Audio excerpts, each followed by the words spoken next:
Welcome to Women in the Music Industry, the podcast that shines a spotlight on the remarkable women who are breaking barriers and making their mark in an industry that has long been dominated by men. I'm your host, Rob Wells, and I'm thrilled to have you join us on this empowering journey. Each episode of this podcast will be dedicated to exploring the inspiring stories, accomplishments, and struggles of the extraordinary women who have defied the odds and made waves in the music business. Together, we'll delve into the journeys of female artists, songwriters, producers, musicians, managers, executives, and all those who have helped play a pivotal role behind the scenes. We'll uncover the stories that deserve to be heard, as well as celebrate the triumphs, challenges, and unique perspectives that women bring to the music industry. Whether you're a fan of music, an aspiring artist, or simply curious about the inner workings of the music business, this podcast will offer a valuable perspective. Together, we'll celebrate the power of music and the strength of these inspiring women.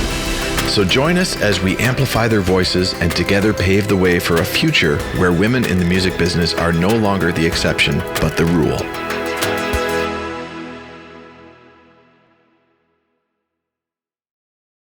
Today's podcast is sponsored by the Songwriter's Piano, an easy-to-use app for songwriters and lyricists to use when coming up with song ideas when there's no instrument around or nobody to play one. With the Songwriter's Piano, one can easily play commonly used pop songwriting chord sequences at the touch of a screen, in any key, in 3 different chord variations, all played on a gorgeously recorded grand piano. Download the Songwriter's Piano by Play Like Me apps today, found on both iOS and Android stores everywhere.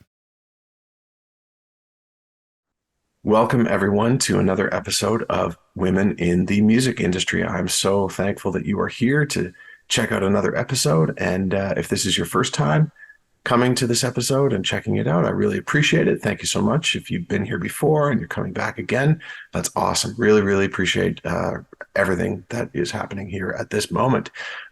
Today's guest, boy, oh boy, we have got a great person in the house today. This is none other than Kim Richardson, everyone. I don't even know where to begin. There's so much that we can talk about here, but I'll just give you a bit of a background. Kim is the winner of not 1, not 2, but 3 Juno Awards. I have not even won 1, and she has won 3. This is great. Winner of 3 Juno Awards. Ontario-born Kim Richardson has been singing for over 35 years. She sings almost anything. Rock, pop, R&B, jazz, gospel, country, and has even performed some classical pieces with the Montreal Symphony Orchestra. Wow. Her musical travels have taken her across Canada, as well as parts of the US, Europe, Africa, and South America, 2 continents that I have never been to, but I hope to at some point. Among her latest appearances, Kim has sung the national anthem for the Montreal Alouettes, sang on the French dubbing of the Cinderella movie, participated in the commemoration of the HRH Queen Elizabeth II, performed in a Christmas concert with the Metropolitan Orchestra for 3 sold-out shows at the Maison Symphonique de Montréal. How's my French, Kim? Is that all right? It's great. It's awesome. Okay, cool. And finished in the final 4 of the TV show Zenith on French CBC. Her recent single called No Mountain Too High with singer-songwriter and musician extraordinaire and good friend of mine as well, Jason Lang, is available on most music platforms. 2023 doesn't see Kim slowing down anytime soon. Her jazz show, Jazz and Blues, will be performed all across the province of Quebec, and the dates are on the website for that event. She has a tribute to music of the 30s and 40s big band era, another tour of Quebec coming up, and it is called C'est si bon de danser. Kim is also performing with Harmonium Symphonique throughout 2023. She has a Christmas concert with the Jazz Orchestra of Montreal. And just when you think that that's enough, in 2024, Kim will be on tour with Bruno Pelletier. Kim, absolutely amazing. I'm blown away just by reading your bio. It's incredible. Thank you so much for being here. Thank you for being part of this podcast, Women in the Music Industry. How are you? I'm good. I'm really, really touched by you thinking of me. I really appreciate that. And it has been a little too long. And we were probably due to do some other project together, but I'll take this in the meantime. It has been long. There was this little thing called the pandemic that just really put a wrench into Right? everything. Yeah. Yeah, I didn't want to mention it, but since you brought it up, yeah, okay. Yeah. I'm just trying to think how long I've known you for now. It's probably 2012, maybe 2013 that we met. No, it was actually 2015. No, actually, no, 2014. 2014. Yeah, That was when it was. Yeah. yeah, we played a few shows and our paths came together and we got to perform in front of large audiences, small Large audiences, and audiences. Yeah. yeah, everything else in between. And Good times. we've had a blast. So I know just a little bit about you, just enough that, I know who you are. I know what you do. But I would so love to do a massive deep dive into who you are and just find out how you got from point A to point B and see if there's any tips and pointers that you can give to anybody along the way or all that stuff. But we're going to go through it all if that's all right with you. Okay. Well, gee, start from the beginning. Born uh, in Richmond Hill, Ontario. That's a nice place. Yeah, I kind of like it. Um, was raised in a, how do you say, um, I'm trying to think of the phrase, with my grandparents, my mom, like my aunties, my uncles were all in the same house. How do you say that? There's like that. Yeah, like There's a just phrase for it, but I can't think of it. Anyway, I'm having a it's almost brain like fart here. raised by the whole community almost, or Yeah, yeah, yeah. Raised in a very large family. My mother coming from um, six brothers and sisters. My grandparents, we all lived in that same area. So I was very close to my family. And my mom, of course, being a singer, my aunt being a singer, my mom, Jackie Richardson, of course, hmm Betty Richardson, my aunt, and just raised in music. The music was always playing. They had the big, console stereo in the basement. So whenever there was a party, that thing was just rocking. And I was introduced to many, many styles of music. My grandmother being more the Engelbert Humperdinck fan. My Aunt Judy was more into the country, wasted days and wasted Freddie Fender. My mom was into the gospel, Mahalia Jackson. My uncles were into, Curtis Mayfield, Isaac Hayes, and my grandfather was the jazz enthusiast. He had all kinds of jazz records, as was my father as well. He was a big jazz enthusiast. So there wasn't any style of music that I wasn't introduced to as a young child, and I drank it all in. I was all in for it. It was a very big passion of mine since day one. The singing part of it, not necessarily. I really had an appreciation for it just by listening to it. I would sing along to it, but the idea of singing in front of people hadn't quite sat in yet because there was this other passion that I was pursuing as a child, which was to be a ballerina. Go figure.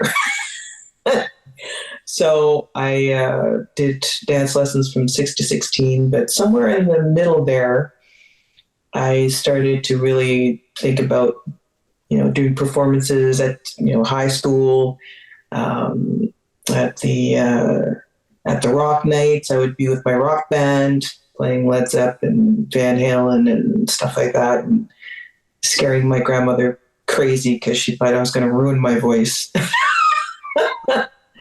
And then we play folk nights. We do like, just anything folky, really, like, like Crosby, Stills and Nash, or, whatever that was popular at the time. I never really said no to much. So I was always game to do whatever. So when I got to 18, I had a couple of songwriter friends of mine, Carl Otway and Carl Harvey. Carl Harvey from Messenger. And they were just writing dance tunes and just doing demos, and they wanted to use me to demo one of their songs. So one of the demos got in the hands of A&M Records. Next thing, A&M Records are saying, "Oh, I like her voice. We could do something with that." So just out of the clear blue sky, I was like, "Okay, do you want to sign a deal with A&M Records?" So I'm thinking, okay. So signed the deal, just as a single self, and it was nominated for a Juno. What That year are year. we talking about now? That was '86. So I was barely 19, barely 20, when the announcement came in. And I was also a single parent by that time. I had my daughter at 18, so there was a lot of things going on. There's the day job to make sure the kid was okay, and then there was the doing the gigs at places like Club Blue Note in Toronto at night. Just That's a lot to juggle. just burning the candle at both ends. I mean, I probably became the workaholic that I am today just from doing all of that at a very young age. It just seemed to be like the thing to do, and I just kept doing it. But also having the passion for doing it, period. So I was totally blindsided by this whole record idea. But we kept, doing more demos. So the next demo was a song called Peekaboo, which was released the very next year, and that was where the second Juno came in for most promising. Most promising female vocalist of the year was the '86, and the '87 was best R&B soul recording. That's Yeah. amazing. So it's like, the 1-2 punch, and then it was like, oh, okay, so now we got to do the album. Never happened. Really? Never happened. I am one of those stubborn people, and I insisted on at least writing, one or two of my own songs, and they said, nope, we don't want to do that. So who And I was said, writing oh, okay. who was writing your songs before that? It was just a collection of Well, people? there was like this tug of war going on between the two Carls and A&M themselves. They wanted their staff writers to supply the songs for the album. One of them being "Waiting for a Star to Fall." They actually threw that to me and was like, "Does that look like a song that would suit me?" No. So, I just said, no, I'm good. And so I just said, no, I want out. So I got out. It was a very dark time, but I don't think I've ever regretted my decision to do that. It just came at a heavy price, because I was really shy to do any recording after that. I got really studio shy. Just concentrated on live performances, which is what I really like to do anyway. I'm much more of a live performer than being in a studio. Even though I can do it, it's not my preference necessarily, because I like the connection with the audience. That's where the magic happens for me. There is a real magic there, isn't there? It's just you get one shot to go from top to bottom. That's it. You come out and you don't know who you're playing for, but all you know is that you have to be your authentic self, and you have to make them feel like they're part of something. Don't alienate your public. You have to bring them in and say, hey, this is a safe space. This is a cool space. We're going to have fun. And I'm bringing you with me. Are you in? And as soon as you get that, yeah, then you know you're in, you're in the right spot. But it really is interesting that you have no idea what type of audience you're going to get that night. Never. And it's like it's got its own energy, its own vibe, doesn't it? You could have great shows. You could have shows that are just, you don't understand what's happening. You don't know why the audience is reacting this way, and everything else in between. Yeah, sure. And sometimes, you lose a couple. You see a couple that are just like, okay, this is not for me. And I walk up, I see them walking out the door and I'm like, it's okay. It's not a perfect science. You can't expect to please everybody. So you have to leave yourself open to that possibility that, there's going to be a certain few that's like, okay, and it could be for any reason. It could be that they're not feeling well that day, or it's just not their cup of tea, period. But the idea is to still, stay in it for those who have hung in with you. To the last note. To the last note. Mm-hmm. Mm-hmm. This could be somebody's first concert that they've ever come to see. That's my point. Because it could be the 30th time or the 300th time that you have performed this song. Mm-hmm. And you might be thinking in the back of your mind, boy, here we go again. But to that person, it's their first time coming to see a show. Yeah. And you've got to be just like, you got to make it seem like this is your first time as well, almost. Exactly. It's such a special event, such a special event. Do you know how many people ask me to sing I Will Survive? Do you have any idea? I don't.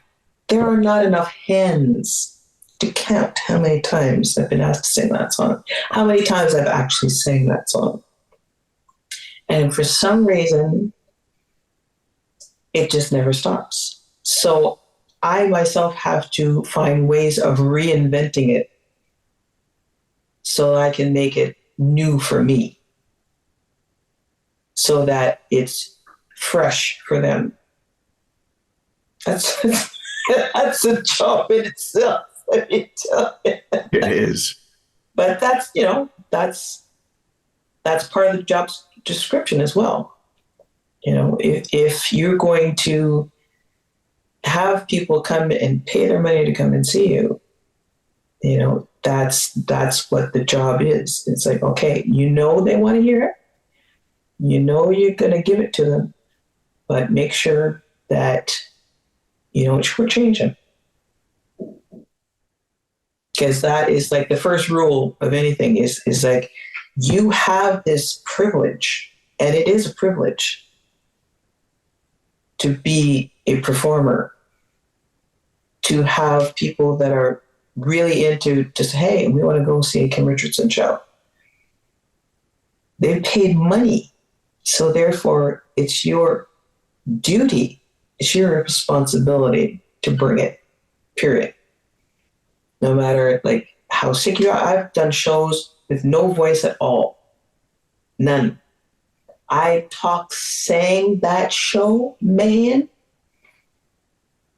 And I danced a whole lot too. Because, when all else fails, dance. That was the bonus of having those dance lessons back in the day, is that I had that to fall back on. But it was great. Because I've always liked, like that idea of like musical theater and stuff like that, where you get to act, you get to dance, you get to sing all at the same time. It was a very exciting concept for me. But there was no doubt that from a very young age I was going to do that. I remember going to see a Steve Winwood show back in the day, and great music, but holy smokes, what a boring show to watch. It was literally everybody just standing in front of their microphones like a statue. Yeah. Not moving anywhere. There was no real interaction with the audience. It was just, here's this song. Now here's this next song. Now here's this next song. And by 10 songs in, I was just ready for bed. I think everyone on stage was ready for bed as well. Just it It's is a hard. yeah, but it is that whole thing of just, you know, there's the songs and then there's the performance. And just it is incredible. Just that short time that you and I worked together, that was kind of my first experience being on stage, and I guess I was like a statue at first. And I remember being told, Rob, you got to move. You've got to make Yeah. it look like this is the most important thing that you've ever done in your life. And I hadn't thought about that until those moments. And just it really is true that it can't just be about the music. It is about the performance as well. The performance is everything, sometimes even more than the music. Yeah. You have to put yourself in their shoes. If you were the one who paid your money and came to see a show, would you want to just watch somebody stock still all night long? No. Mind you, those who don't have that um, natural inclination to move and all that stuff, that's when they bring in the dancers and all that other stuff to kind of jazz it up, which is cool. I totally respect that, but you have to be willing to admit that, okay, I do have my limits, and I'm not really comfortable with the idea of like, dance moves and all that other stuff because choreography is not for everybody. That's a whole different scale set in itself, and that's you got to have some serious cardio. Otherwise you won't last the whole show, that is for sure.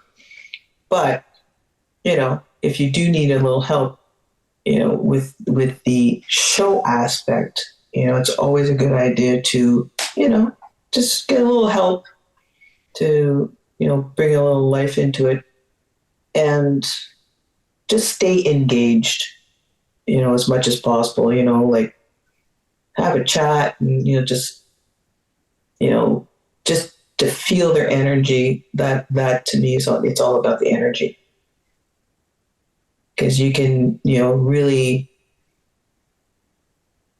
I think my daughter, she went to see the 50 Cent show, and she said, "Mom, you know, 50, yeah, okay, it's cool. He brought in the dancers and the pyrotechnics and all that other stuff. But Mom, Busta Rhymes stole the show. It was just him and his hype guy. There was no frills. There was no dancers. There's no pyrotechnics. He brought the energy. He was like hyped. He was jumping. He was pumping his fists. He was talking to people. He was engaging. He stole the show with very little. But it's all about, giving that energy. And that's all I've ever really wanted to do, was just get everybody hyped, And even though I'm not doing like, the rock shows and, not so much the R&B shows, I'm doing more jazz. But even with that, there's a certain energy that has to come into it in order to make it a real show. Yeah. Each style has its own vibe, though, doesn't it? It has its own energy. Absolutely. Absolutely.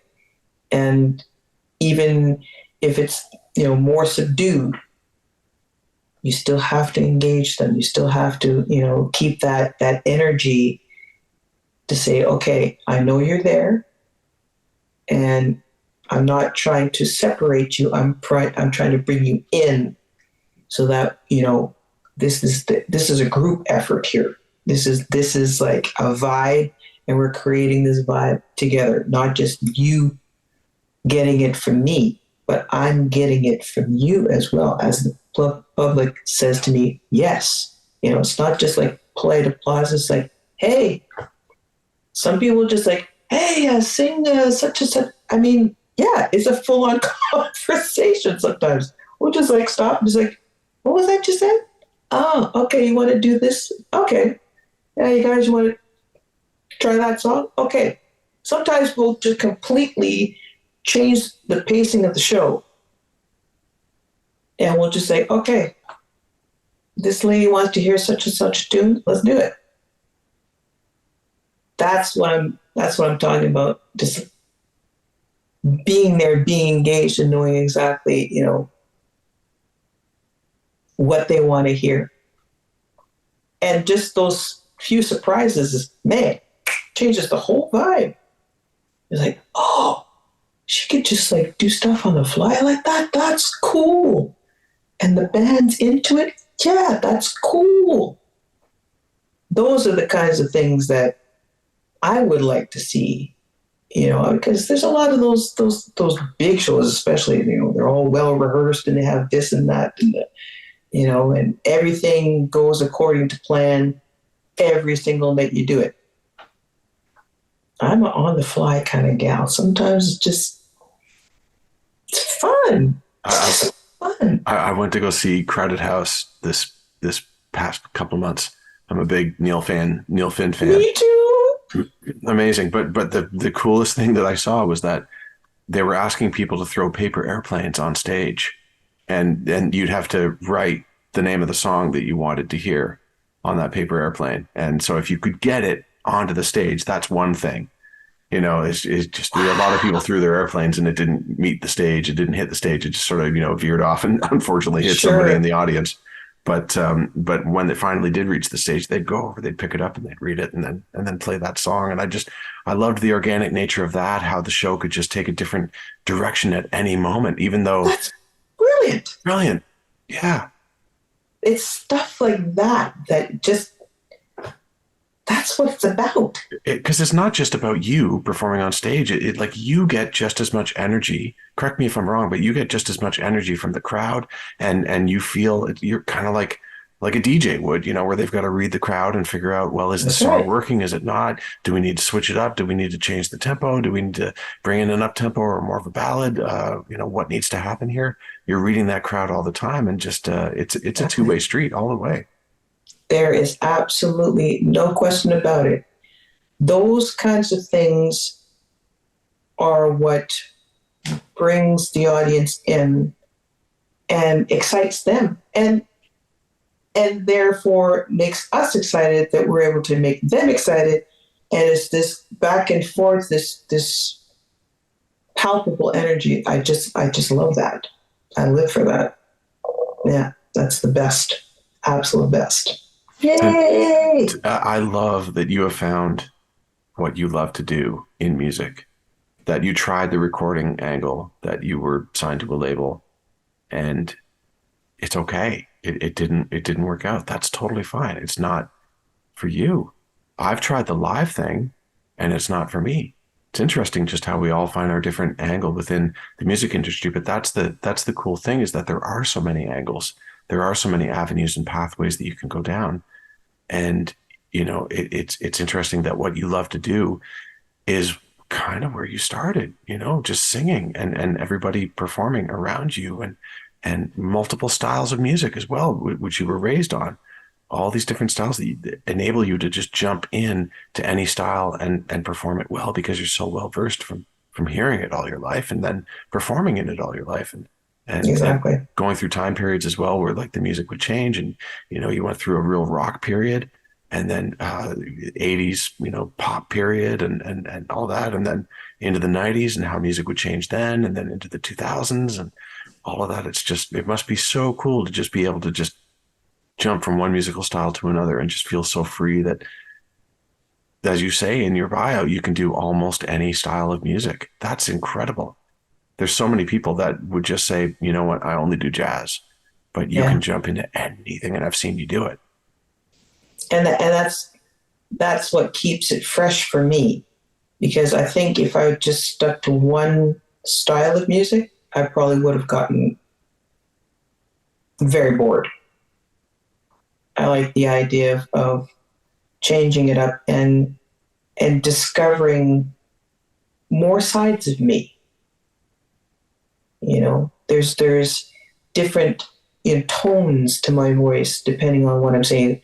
People have told me that my tone changes when I sing in French. that it's not the same when I sing in English. And that's often the case. But to have somebody tell me that, I never really noticed it until somebody mentioned it.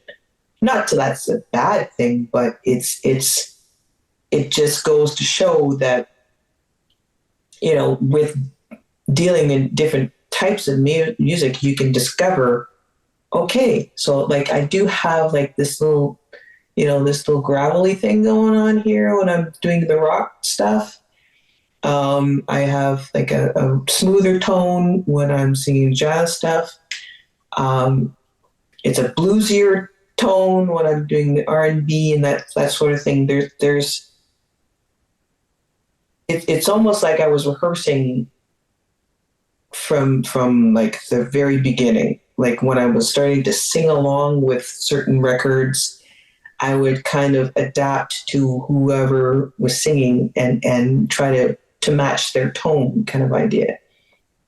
So it was almost like getting vocal training, but without getting vocal training and not really realizing it until I actually started doing it professionally, that I had been training like in that little basement with that console stereo, listening to all those, those records, the LPs, not the CDs, not the 8-track, no, the old school LPs. 33 and a third. That's it. That's right. Did you have to reserve time on that record player? Like it sounds like it was just being used a lot. I'm sure that needle got worn out a lot. Well, it's a funny thing is that when, say, for instance, my uncle was home or my auntie was home or something like that, it would get used more often. But my grandparents basically just stayed upstairs for the most part. So when it was just me and them, that whole basement was like my oyster. It was like, okay, we can play hide and go seek, we can do all kinds of stuff.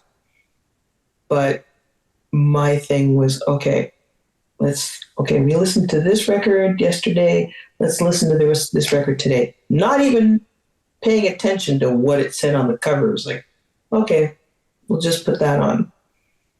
And it could have been anything. And I was just like, I was there for it. I was there for it. And, I developed, this love of, instrumental solos, like when I played my grandfather's music. I really dug that. It's like, okay, let me just memorize, like Miles' solo and, whatever song. I was like, yeah, I was into that. And then I would like say it to my mom, oh yeah, I learned a new song. And I just start stewing it off and she'd be like, what? What's going on here? She was floored. Like tunes that she herself had to learn, I would learn them before she did. And I would be coaching her on how to learn the rest of the song. She got a kick out of that. She thought it was like hilarious. She says, "Oh, look who's the teacher now." I was like, "Yeah, mm-hmm. I actually quite enjoyed that." But it is amazing when the kids can actually teach you something. It's pretty cool just to see their personality starting to come through. They still teach me. You know, how to use the Instagram and all that other stuff. I mean, my granddaughter is like right on that. She's grandma, it goes like this and do this, and it's like 5 seconds, it's done. Yeah, I could be fiddling for 20 minutes and still not figure it out. So I'm always grateful for young minds just to keep me on track and let me know what it is I'm doing wrong. I'm curious. What do you think of new music that's coming out now? And do you see yourself going down that road as well and performing all the new styles that are coming forward, or do you certain styles of music? Are you into the new stuff at all? Well, I would say right now in the present, I I'm in the habit of listening to stuff that I have to learn for a certain project, or I have to check out to do a studio session or whatever the case may be. I haven't really allowed myself a lot of time to listen for the pleasure of listening to it. I think that's one of the disadvantages of being the workaholic that I am, is that uh, any kind of new music will come to me in the form of, okay, you have to learn that by Thursday, or you have to, that kind of thing. So there's always a deadline attached to it. So the opportunity to really dive into what's happening new music wise, I have to say I'm a little bit out of the loop. So although the desire to want to do that is always there, but it doesn't always allow itself with juggling. I juggle a lot of stuff. I've maybe spread myself a little too thin, but I think in a perfect world, I would definitely be totally game to dive into this new music. I've participated in a few TV shows here in the province of Quebec that has allowed me to be um, exposed to the new music, and but it's not necessarily the same new music that maybe the rest of Canada is listening to, or the States is listening to, or Europe is listening to. So that's where sometimes I'm at a disadvantage. But I would like to think that, with what I've been listening to thus far, I like some of it, not necessarily, I'm not, still not embracing this auto tune thing. I'm not down with that. I'm still pretty old school. It's like, come with the real vocals. I mean, yeah, you can put a little reverb and all that other stuff on it, but I think if you really want to call yourself a singer, then sing.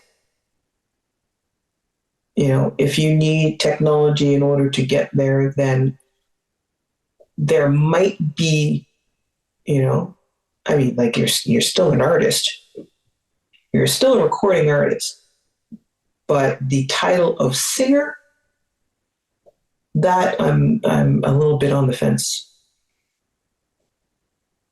I'm a bit of a purist when it comes to that, maybe. So I could be maybe a harsh critic when it comes to that, but I like to think that you know singers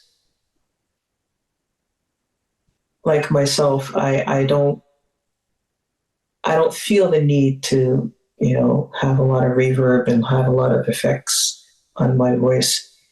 Whenever I'm doing a show and they say, "Oh, you want some reverb in your monitors?" Like, no, I want to hear like real time. Just give it to me bare bones, and just put a little volume on it. I want to be able to hear everybody well. 1, 2, 3, go. Let's do it. Mm-hmm. That's me.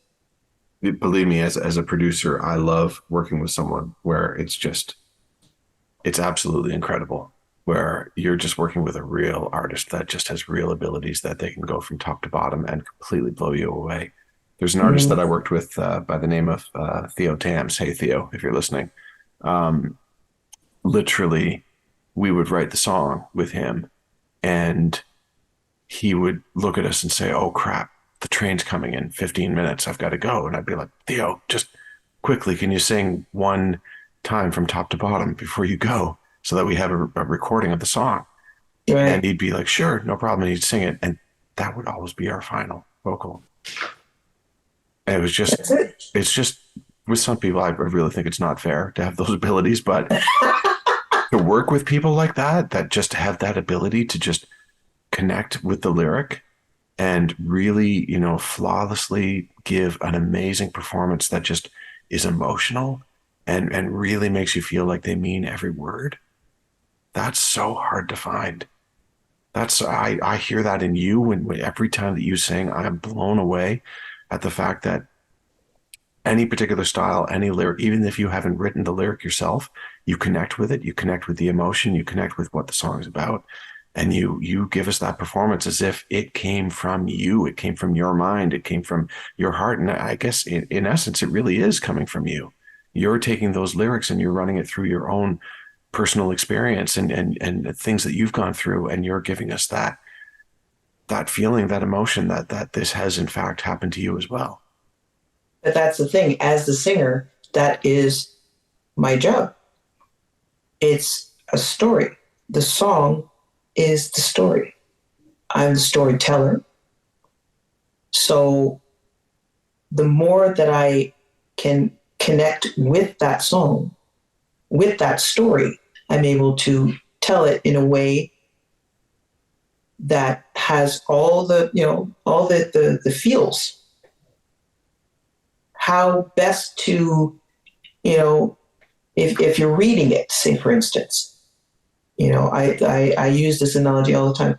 If I'm reading it to, say, a classroom full of 5-year-olds, just, a regular book, I would look at my audience. Okay, you got to, spice it up a little bit, like, and the frog was about to jump and you just jump.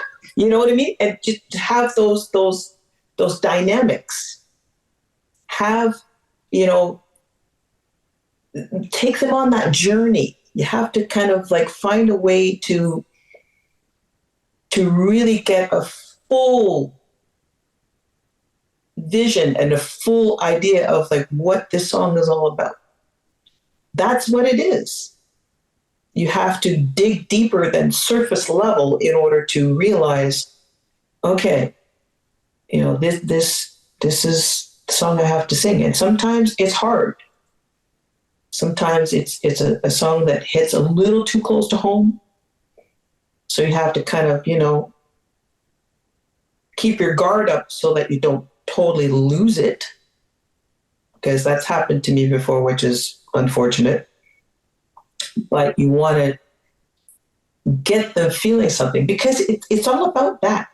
It's how you make them feel while you're singing. Because it's all nice to hear like little trills and all that other stuff. That's nice. But anybody who can sing a song with all the feels without having to do all the fancy licks and all that other stuff, it's not necessary. Simplicity is the key. Every once in a while you just do a little something cool, but keeping it simple, keeping it real, keeping it honest, that's where the magic happens. At least for me. I can't speak for anybody else, but at least, in my view of it, that's the way I like to look at it. I'm the storyteller, and I have to tell that story the best way that I can in order to relay the message. And the world knows that you can do all the vocal acrobatics, but can you imagine going to see a show where it is nothing but that there is no storytelling? I'd be sick of that after about 5 minutes or so. I want the real, as you said, the simplicity. Yeah. And then occasionally do something that just makes me think, what just happened? But then Right. go right back to the simplicity and give me the story and give me the emotion and all that. It can't just be all technique and things like that. I mean, I'm all for technique if it's sparingly, right? Because if it's too much acrobatics going on, then the story gets lost. The actual words get mushed up a little bit, and it's not clear. It's no longer about story. It's about, hey, I can do this, and I can do this, and I can do this, and I can do this. Because it's not about me. You came to see me, but you have to understand that, I am me singing songs. And without the song, what good is the singer without the song? You have to honor the song by giving it your best performance possible without losing the message. Period. That's awesome. I would not want to disrespect you by like just riffing all over one of your tunes, Rob. I think that would be just awful. Oh, I'd be totally cool with you I'd be doing it though. so fired. I'd be cool. I'd love to sit back and just hear you riff. That would be amazing. I have heard you riff. I've heard you do that, but then I've also heard you deeply connect with a song. That Yeah. just it's a magical thing to see. Absolutely magical. Listen, I'm curious. I know you were born and raised in Ontario, but Yes. you've been saying Quebec a lot, and I've been saying Quebec a lot in your bio. When did the move from Ontario to Quebec? For those of you that don't know, these are two provinces that are in Canada, and they're side by side. The main city in Ontario being Toronto, and the main cities in Quebec being Montreal and Quebec City. But at some point, you decided to leave Ontario and go to Quebec. And did you know how to speak French at all at this point, or can we go down that road? Well, that in itself is a funny story. Um, the opportunity to do a show in Montreal came about um, beginning of 1988. My mom had just came back from doing a Christmas concert with the Montreal Jubilation Gospel Choir, and upon speaking with the choir master, said, "Yeah, I have a sister and I have a daughter who sings, and we have a family group called the Richardsons." And he said, "Oh, well, why don't you invite them to do next year's concert?" I was like, "Okay." So Mom came home, and she said, "Yeah, they want to have us back in next December." And it's like a package deal. There's like the concert at the Union United Church. No, sorry, it was at the St. James Church downtown on St. Catherine. And then after that, we do an appearance the Telethon of Stars, which was a big thing. All the big stars would come from all around. The year that I was there, LaToya Jackson was there. And so we did a little performance there. And then we do a series of little shows in the Montreal region, just out, along the outskirts of Montreal. So I was going to spend a week in Montreal. I was like, okay, cool. I'll go hang out. So all of that went well. In that meantime, there was somebody who was affiliated with the Little Shop of Horrors production that they were putting on at Centaur Theater. And they had somebody who had dropped out. And ironically, the part that got liberated was the part that I had already done in Toronto some years before that. So I heard a rumor that Kim Richardson's in town. She's already done that role. See if she'd, be interested. So they got a hold of me and I said, well, yeah, I guess, the dates work out pretty well. So Mom and Auntie went home and I stayed in Montreal for another 2.5 months, finished off that production. And within that production, I had met the lady who was playing the role of Audrey, and her name is Sylvie Perron, was a friend of the musical director of an artist named Richard Seguin, Richard, just in case you want to know. And yeah, so we say Richard, but it's Richard, just to clarify. And they were looking for somebody to replace somebody who had left recently as well. So it just seemed like the timing was okay, every time I come in, there's like a hole to fill somewhere else. It's like, okay, so I fill that hole, and then there's another hole to fill over there. It's like, okay, this looks like this is fate.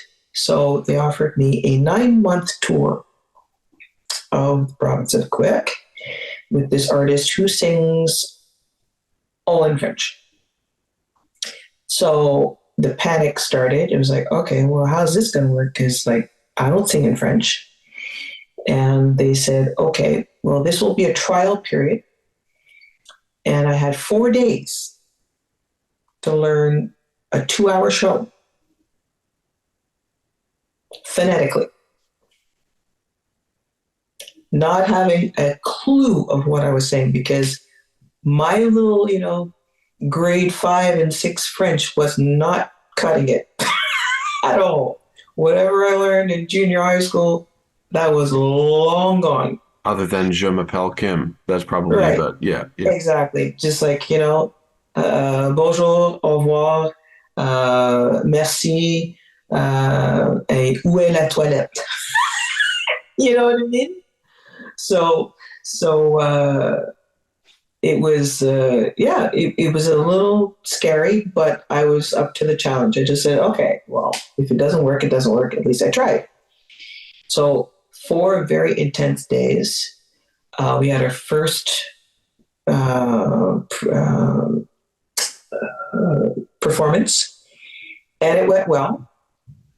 And then they had the second performance soon after that. I think there was like a day in between that we had a break. And we had another one which was further out of town. That went well. So on the third night, just before the third show, I got the thumbs up. He said, okay, you can stay for the rest of the tour. I said, great. And that was the most memorable tour ever. Still, I mean, I've been here a long time and I've done quite a few tours, and the first one's always very special, and for good reason. If you know anything about Richard Seguin, you would understand why. It's because he is by far the most humble, the most genuine person. He writes amazing songs, and he's really not hard to look at.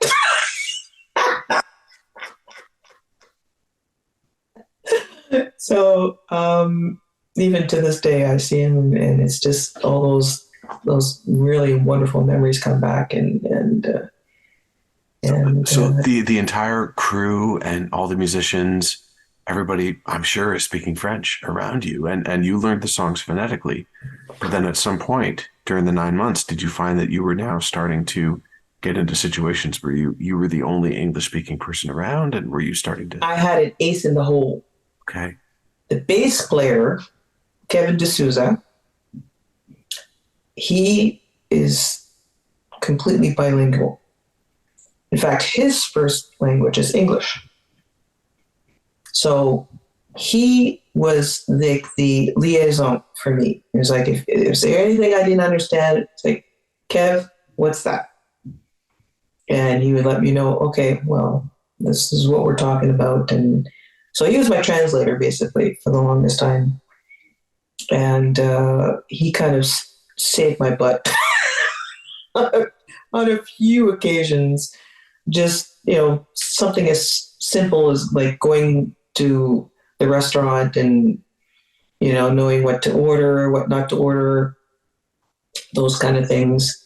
When we ended up going to Europe with him, same idea, because the accent is different and all that other stuff. I always have to take that into account as well. But with time, I, adapted my ear to it. And after maybe about 6 years, I was able to finally start speaking it. And so now I'm pretty good. I still have my moments where I'll forget a word or two, but I consider myself pretty bilingual now. And I'm very, very grateful for that opportunity because it really has helped me in many other situations in my life, knowing that second language. So And not only that, but I mean, I'm kicking myself these days because I didn't take French seriously in high school Yeah. or in elementary school. I thought I live in an English speaking part of the world. Nobody else in my family speaks French.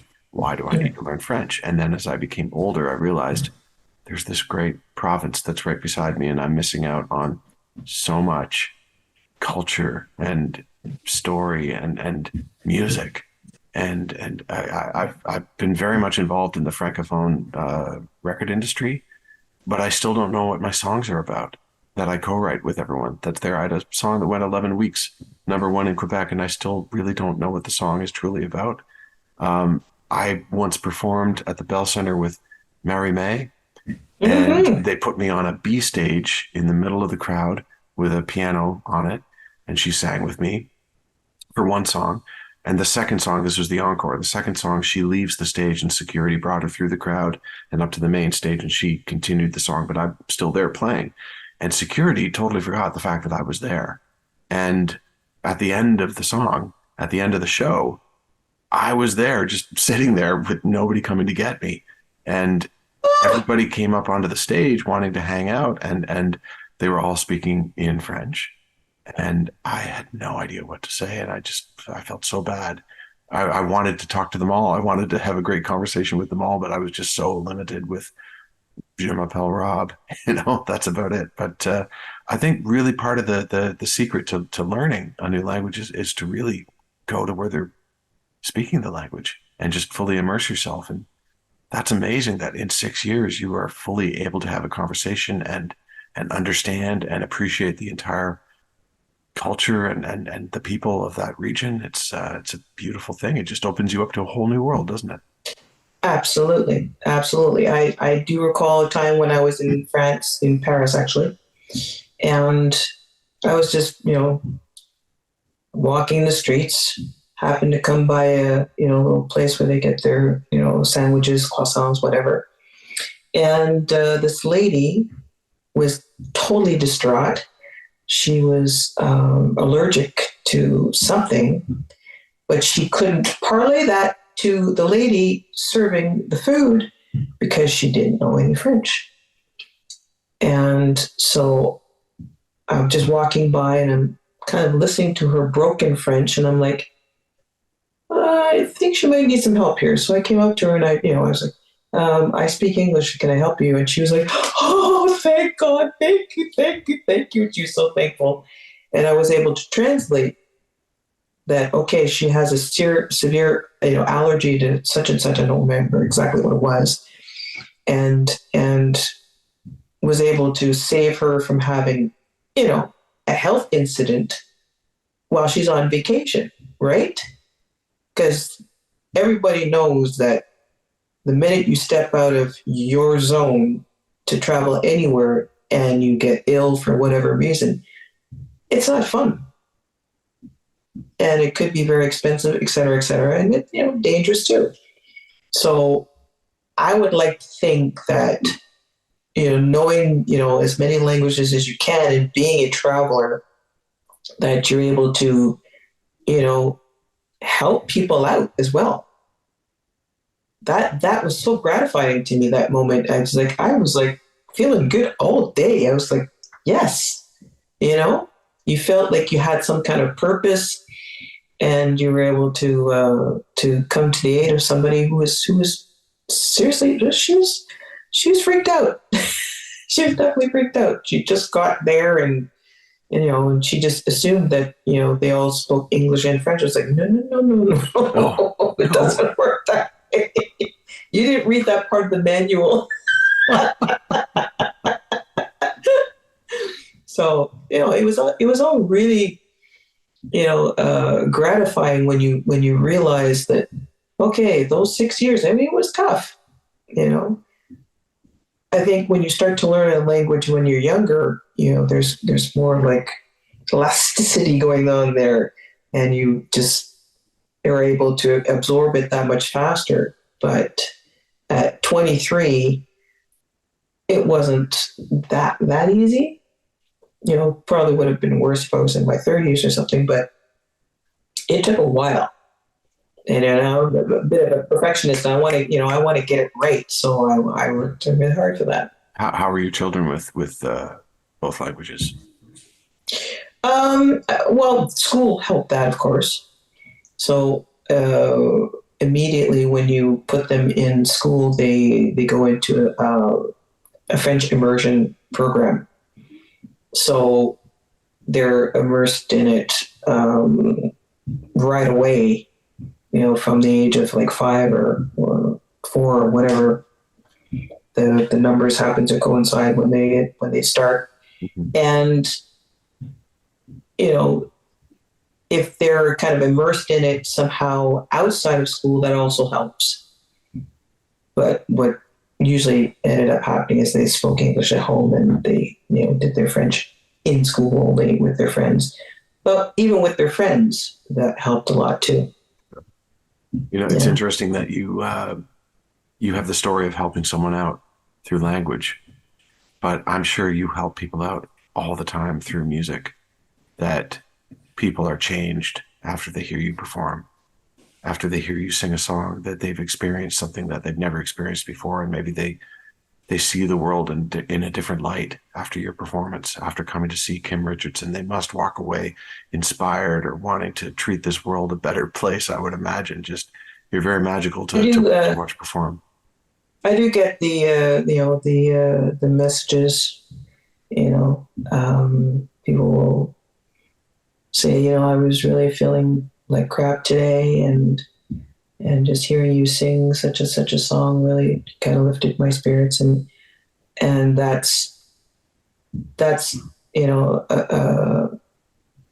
that's something that really means a lot to me. No, it's an honor and it's a privilege to have people just come in and want to listen to you, and the fact that their mood was changed or their day was brightened up by something that you were able to do in performance. That's huge for me. And it's something that I don't take that lightly. I don't like disappointing people. I'm kind of a people pleaser. So I guess I'm in the right profession. But at the same time, it just means that much more with those very personal messages, and it keeps me going in my rough moments, because of course there's always rough moments in our personal lives. So it kind of keeps you going and kind of gets me out of my funk too. Has anyone ever come up and said, I exist because my parents came to see you at a show? No, no, I haven't had that one yet. No. Um, I'm sure it exists. I'm sure they exist.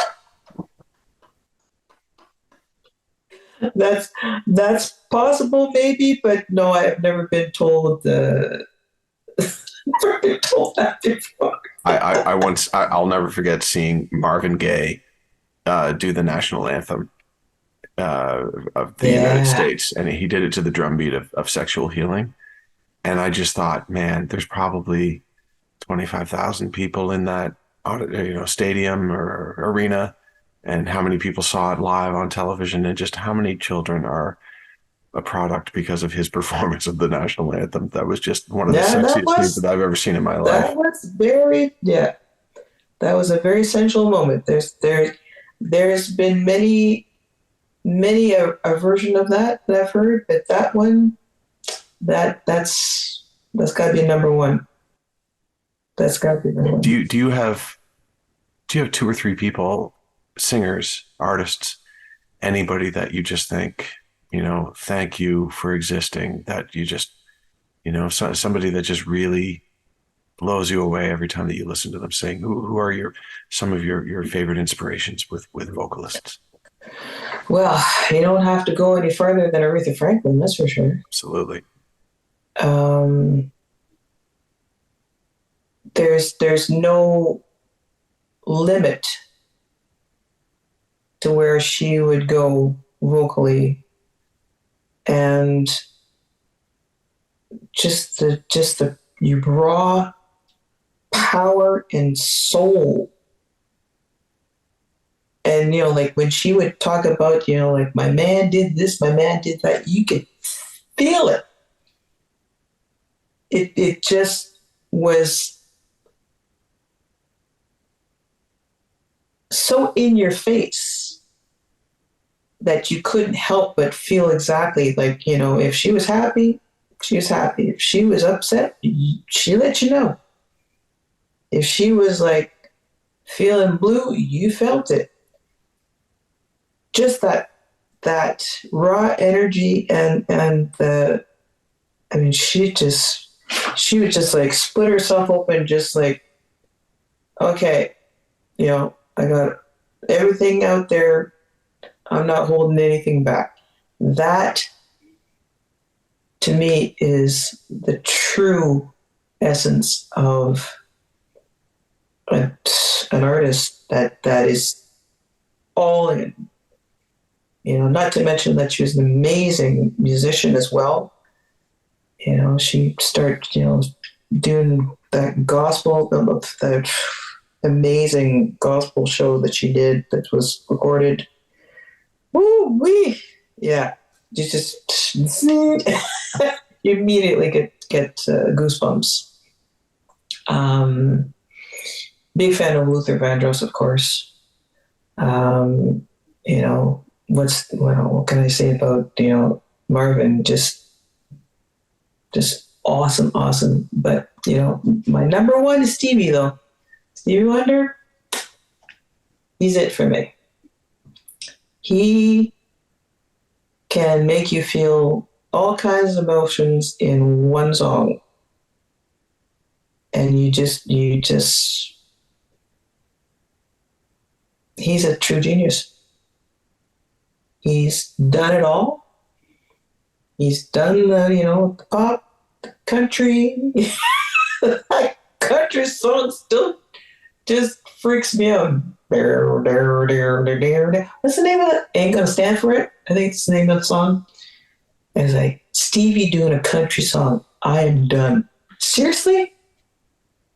That to me just like freaked me out. And it's so hard to really describe in words what his music has done for me in my whole life. That's the soundtrack of my life.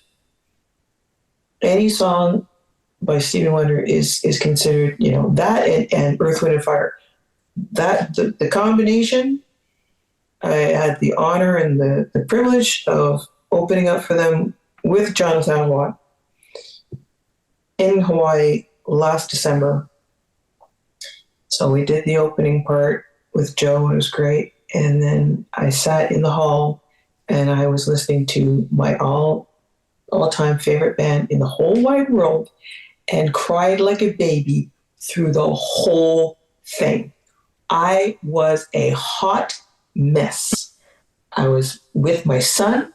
My son was watching, he's digging on this music. And of course, they're amazing live. And he's looking at me and is like, Mom, are you okay? I said, this is tears of joy, son. Don't get it twisted. There's nothing sad about this. This is a beautiful thing. But to understand that I've had highs and lows in my life, and Earth, Wind and Fire has always been the soundtrack. Between them and Stevie, soundtrack of my life. So I always put them very high on my list. And I will always... Have you told them that? Well, with the Earth, Wind, and Fire thing, I was the true essence of a groupie, and I can't put my thoughts into words, and I couldn't bring myself to like, hi, by the way, I'm really a big fan. You know what I mean? I couldn't do it. I had a moment where I was completely frozen when I was trying to tell Juno Vanilli the same thing.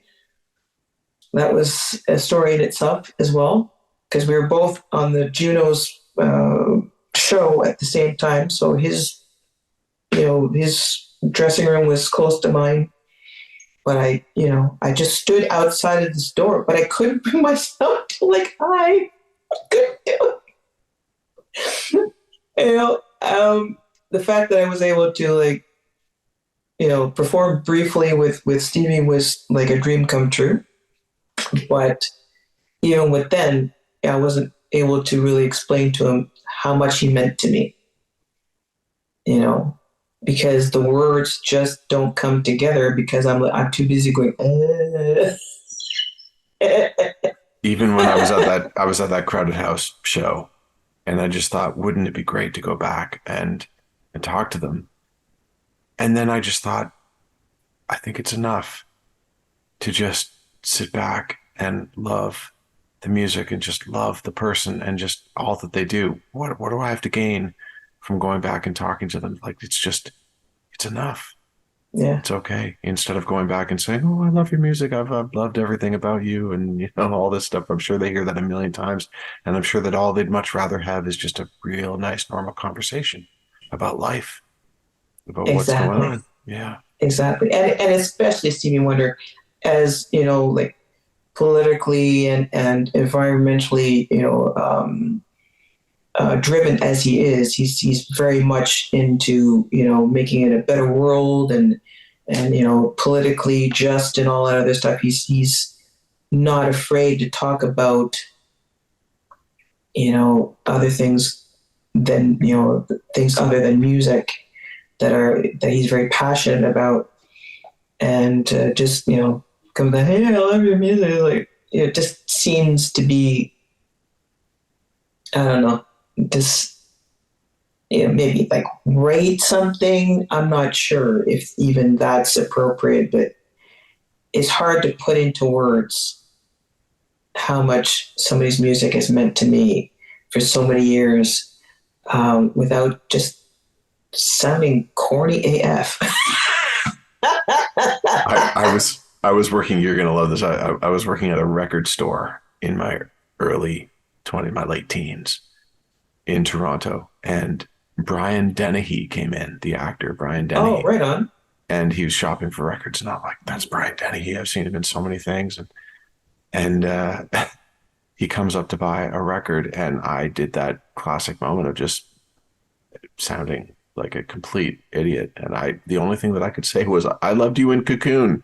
That was it, and I just completely missed all the other things that he's done that I love. That just I'm a Oh, huge fan of everything that he does, but I just pinpointed Cocoon of all things, which is a great movie, but it's just I I would have loved to have just sat down and talked about life with him, just to sure. spend 5, 10 minutes. Um, speaking about helping the world, as you say about Stevie, which is such a great thing to do. I wish that everyone would be like that.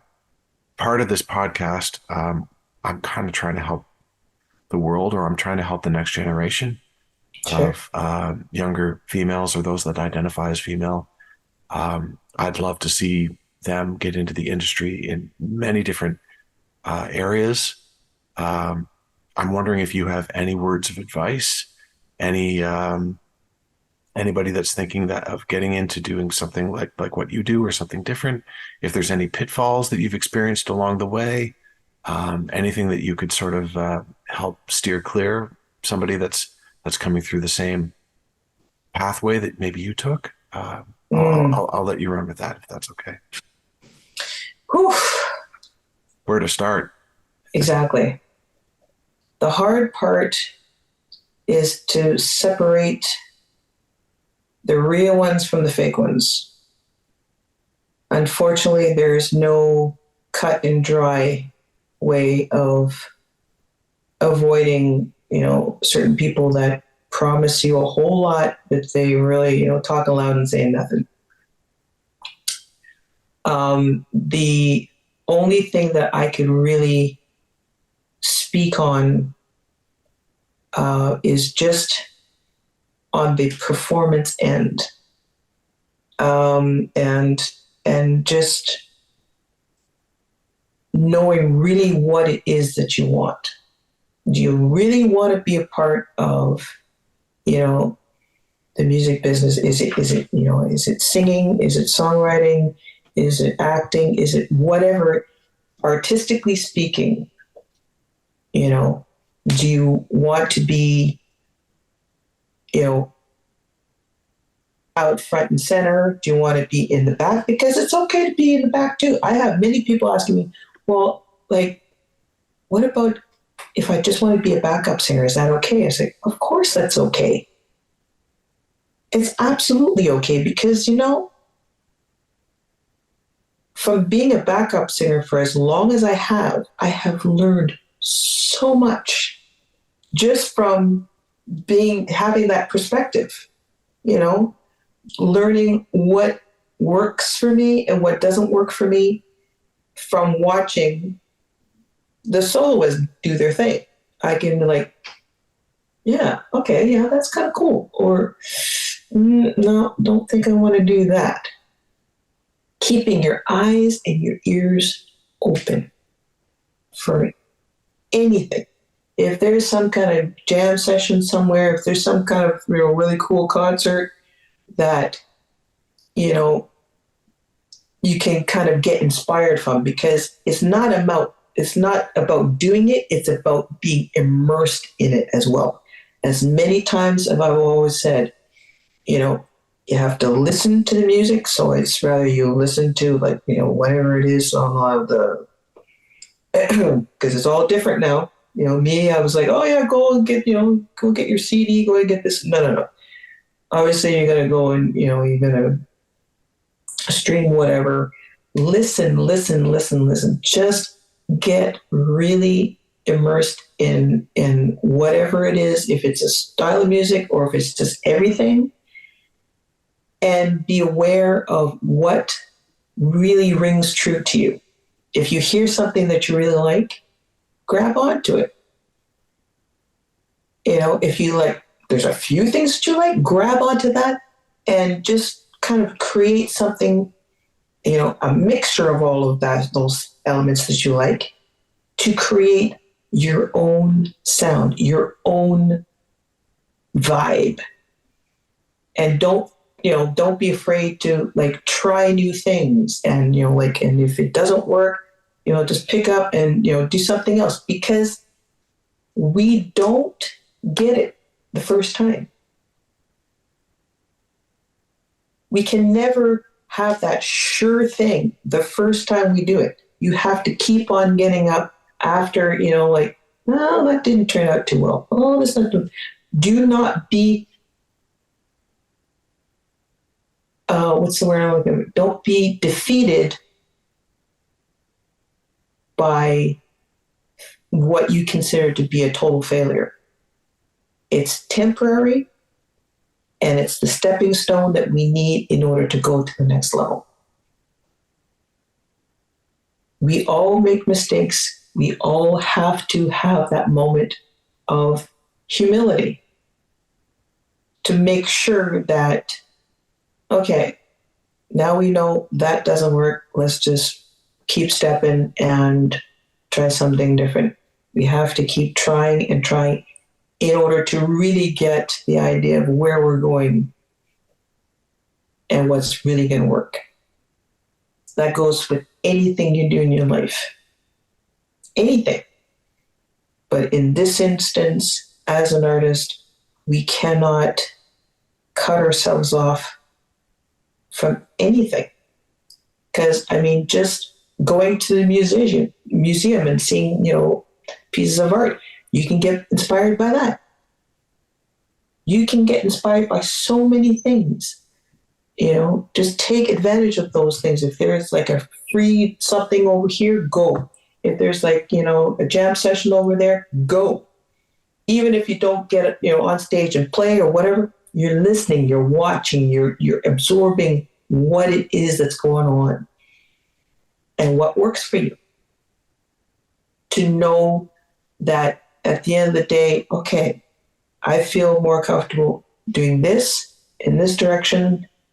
And once we, just hone our craft, try to learn as much as we can, take the lessons, take whatever it is, just go with it and know that you cannot just drop it after, like, I don't know, like 6 months or whatever. That's no, it doesn't work that way. You have to be in it, in it, in it. You have to have a passion for it, because if you don't, this business will eat you up.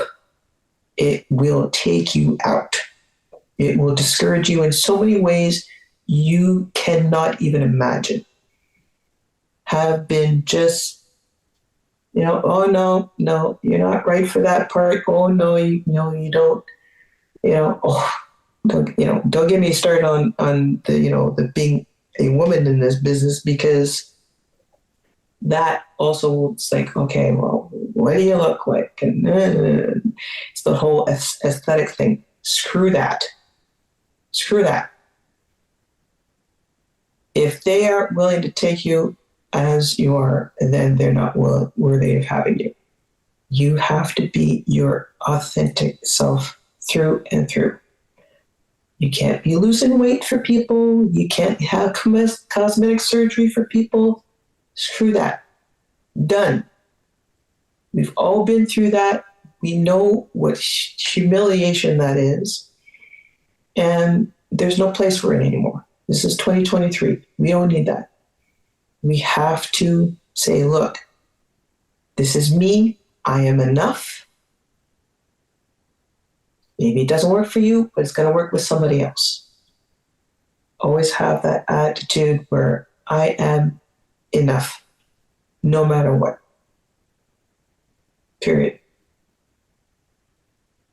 And have fun.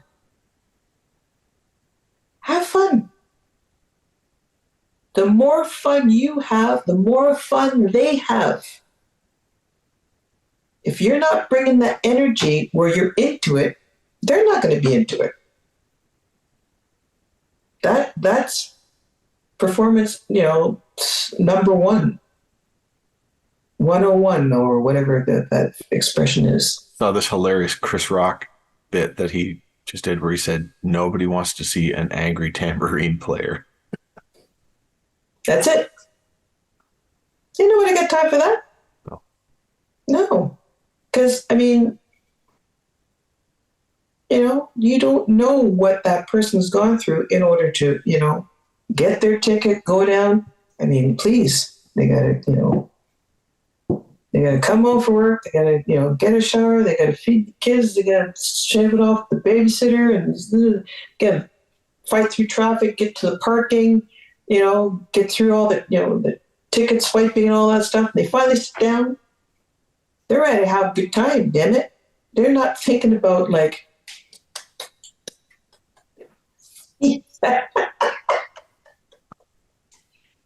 the visual of the angry tambourine player is so good. Right? That's so good.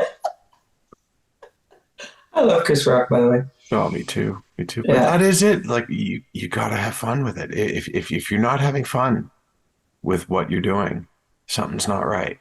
You gotta find what gives you the fun, what gives you the drive to do it day after day, in and out.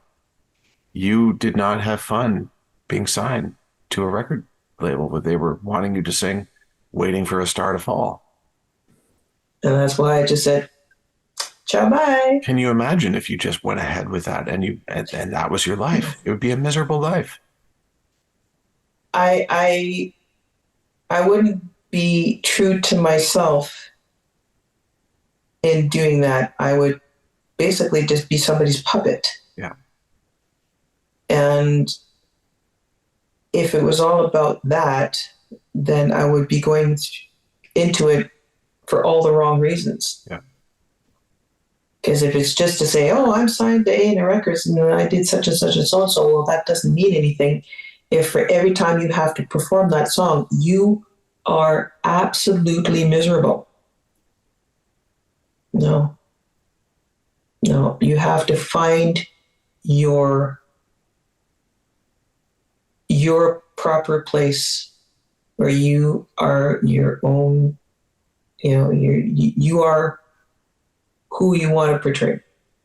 You are who you are and not somebody else's idea of who you are. There's too much of that going on in so many other, aspects of life. He's like, okay, you got your 9 to 5 job. It's like, okay, it's the day-to-day grind, and some people don't like their job. The idea for me is, if you're going to choose a job for you, make sure it's tailor-made for you. Because if there's any aspect of it that, you're not totally comfortable with and willing to, suffer through the really hard work, because it is hard work, then there's no point. There's no point. You gotta really love it, love it, love it, and be willing to just go through hell and back for it. I wake up every day and thank God that I'm able to do what I love to do. Because pushing papers at a desk saying, est-ce que je peux vous aider? No, thank you. I couldn't do that. Did you get what I said? No, I did not. I wish. Can I help you? Yeah. I had somebody yesterday as I drove through Montreal. I literally had someone, tell me, would I like a receipt for what I had just paid for? And right. I had no clue what they were saying. Of course. Scrambling for my Google Translate app. And of course, and at that point, he was like, would you like a receipt? He just says it in English. Yeah. Of course, I feel terrible at that point. Just terrible. But that's okay. Everybody has their strengths and their weaknesses, dear. You're doing a great job. And we are very thankful to have you in this business doing what it is that you do so well. And if it's, just the fact that you don't have your French altogether, I think we can cut you some slack there. It's in the plan to, at some point in my life, go for a few months and just be somewhere where they speak French. And hopefully if I can just do a simple conversation, I'll be very happy. I'll be very happy for sure. But yeah, we'll see. We'll make that happen. I think you could do well. Kim, I thank you very much for being a part of this. This has been amazing. I'm hanging off of every word that you're saying. Great. You're amazing. And I can keep going for another hour or two. Hey, let's do a part 2. And then we could do a part 3. We could do a part 4. We don't have to do it now, but down the road, that we can would totally be fun. do that. Yeah. I'd be cool with that. Oh yeah. Oh, absolutely. I didn't even get to any of the questions that I wanted to ask you, but it's great. We just sort of just went off on tangents, and it's great. Yeah. I wouldn't have had it any other way. Yeah, that's fine. Thank you so much. I really appreciate it. You're the best, and I can't wait to talk to you again. I look forward to that with bated breath, my friend. Thanks, kid. Okay. Take care. All the best. Thank you so much. You too. Okay. Bye-bye. Bye. Stay tuned for the next episode of Women in the Music Industry, coming soon. Let's embark on this incredible journey together, celebrating the women who are reshaping the music business one note at a time. If you enjoyed hearing this podcast, please take a moment and give it a like, a rating, or a follow. Your support helps immensely. We'll see you next time.